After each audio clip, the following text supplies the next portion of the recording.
Halo, Assalamualaikum warahmatullahi wabarakatuh. Shalom, Om Swastiastu, Namo Buddhaya, Salam Kebajikan. Saya Rini Wahyu Pangestu, peserta Latsar Gelombang 5, Angkatan 33, Kelompok 1 Sube, Kementerian Agraria dan Tata Ruang, Badan Pertanahan Nasional.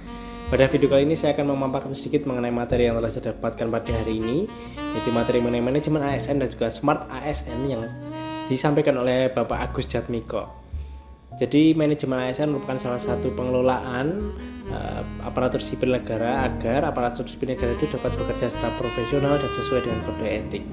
Kemudian ada beberapa hal juga yang saya pelajari mengenai manajemen ASN, yaitu mengenai sistem merit, sistem pengelolaan ASN, perubahannya dari dulu dan sekarang ASN itu bagaimana, dan juga saya yang menjadi tahu adalah ASN itu merupakan gabungan dari ASN dan juga PPPK. Saya pikir ASN itu hanya PNS saja, ternyata ASN itu PNS dan juga PPPK, pegawai pemerintah dengan perjanjian kerja. Kemudian ada satu materi yang menurut saya menarik, yaitu mengenai asas-asas dalam manajemen ASN itu. Misalnya asas efektif dan efisien, yang mana itu dalam menjalankan atau menyelenggarakan manajemen ASN itu perlu kita perhatikan juga agar sesuai dengan target dan tujuan, sehingga tepat waktu dalam perencanaan dan juga target yang telah ditentukan. Kemudian juga mengenai asas keterbukaan, artinya bahwa dalam penyelenggaraan manajemen ASN itu ASN bersifat terbuka untuk publik.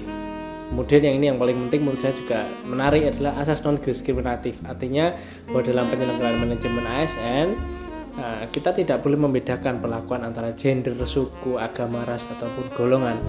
Artinya dalam misalnya sebagai seorang kasih atau kepala kantor tidak harus sebagai seorang laki-laki, atau misalnya harus dari agama tertentu.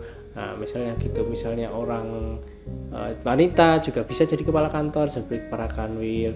Kemudian seorang muslim juga bisa menjadi kasih, jadi kepala kantor, seorang Kristen, dan semuanya mendapatkan hak yang sama. Kemudian mengenai Smart ASN adalah mengenai bagaimana ASN itu paham dengan literasi digital, artinya tidak ketinggalan zaman.